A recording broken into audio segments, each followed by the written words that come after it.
आठवीच्या गणित पुस्तकामध्ये पृष्ठफळ आणि घनफळ हा भाग शिकणार आहोत। आता याच्यामध्ये आपल्याला काही एकक माहित पाहिजेत। उदाहरणार्थ 1 मीटर म्हणजे बाबा किती?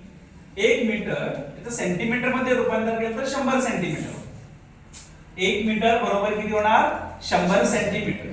मग 1 सेंटीमीटर म्हणजे किती? तर 10 मिलीमीटर। 1 सेंटीमीटर म्हणजे किती? 10 मिलीमीटर। आता 1 चौरस मीटर म्हणजे किती?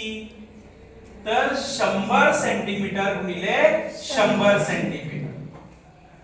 चौरस मीटर आहे LB चौरस मीटर, म्हणून 100 गुणिले 100 म्हणजे किती? गुणाकार किती आला? गुणाकार तर सोपा असतो, इकडच्या 2 शून्य उचलायच्या, इकडच्या 2 शून्य उचलायच्या आणि 1 च्या पुढे द्यायच्या। 100 गुणिले 100 म्हणजे किती झाले? 10,000। त्याला एकक काय येणार? सेंटीमीटर सेंटीमीटर म्हणजे काय आलं?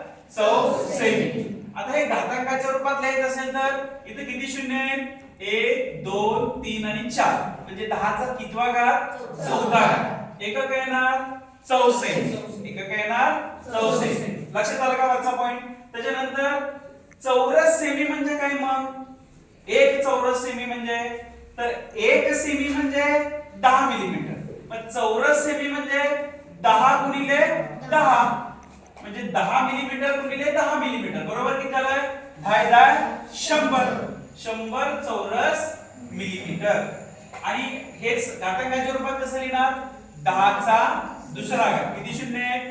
2 शून्य। 10 चा दुसरा घात चौरस मिलीमीटर। ओके, आता इकडे बघा, ही जी आकृती आहे ही आकृती काळ्याची पेटी, वीट, बर्फी या आकाराची आहे। आपण हिला म्हणतो इष्टिका चिती। आता या इष्टिका चितीमध्ये आपल्याला 2 गोष्टी शिकायच्या आहेत। पहिली गोष्ट आहे पृष्ठफळ आणि दुसरी गोष्ट आहे घनफळ। आता पृष्ठफळ म्हणजे काय? तर याच्यामध्ये या दिलेल्यामध्ये लांबी, रुंदी आणि उंची।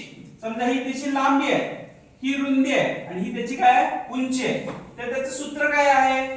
2 कंसात लांबी गुणिले रुंदी अधिक रुंदी गुणिले उंची अधिक उंची गुणिले लांबी। लांबी 2दा यायला पाहिजे, उंची 2दा यायला पाहिजे, रुंदी 2दा यायला पाहिजे। म्हणून इष्टिका चितीचं सूत्र आहे 2 कंसात L गुणिले B अधिक B गुणिले H अधिक H गुणिले L। आता आपण इथं काही गणित घेतलं होतं। L 10 सेमी आहे, B 6 सेमी आहे, H 8 सेमी आहे। उत्तर आलं 376। एकक लिहिला आपण चौरस सेमी। त्याच्यानंतर याचं जर घनफळ काढायचं असेल तर घनफळासाठी, घनफळ म्हणजे भरलेला भाग, पृष्ठफळ म्हणजे पृष्ठभाग वरचा। घनफळ काढण्यासाठीचं सूत्र आहे लांबी गुणिले रुंदी गुणिले उंची L B H। आता तसंच घनाचा विचार केला तर घनाच्या पृष्ठफळामध्ये याचे 6 पृष्ठ आहेत। आपल्याला NMS ला झालेला आहे 6 पृष्ठ आहेत। तर 6 पृष्ठ आहेत म्हणून इथं 6 आलं आणि L म्हणजे लांबी, L चा वर्ग म्हणजे 6L चा वर्ग।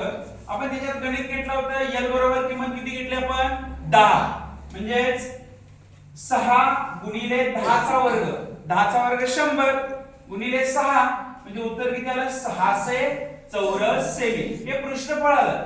पण या घनाचं जर घनफळ काढायचं असेल तर सूत्र आहे त्याचं L चा घन। L चा घन म्हणजे कुणाचा घन? 10 चा घन। मग 10 चा घन किती? 10 चा घन किती? 1000। तर त्याचं घनफळ किती आलं? 1000 आणि एकक काय येणार त्याला? घ सेमी। एकक काय येणार? घ सेमी। अशाच इकडे काही घनफळाच्या आकृत्या दिलेल्या आहेत की 1 सेमीच्या आहे। मग आपण इथं 1 सेमी म्हणजे लांबी गुणिले रुंदी गुणिले उंची, 1 गुणिले 1 गुणिले 1 गुणाकार किती आला? 1। इथं बघितलं तर इथं त्याचे काही भाग केलेले दिसतात। इथं 3 भाग आहेत, इथं 2 आहेत, इथं 1 आहे। पण गुणाकार करताना कसा केला आपण? L गुणिले B गुणिले H, 3 गुणिले 2 गुणिले 1, 3 दुनी 6 गुणिले 1, 6 1 6। किती घनफळ आलं? 6। त्याच्यानंतर या दिलेल्या आकृतीमध्ये आपण जर विचार केला तर इकडल्या बाजूला 3 दिसतायत, इकडे 2 दिसतायत आणि वरती पण 2 दिसतायत म्हणजे 3 गुणिले 2 गुणिले 2, 3 दुनी 6, 6 दुनी 12। याचं घनफळ किती आलं? 12। मग तुम्हाला इष्टिका चिती आणि घन कळाला का? हे रूपांतर समजलं तुम्हाला?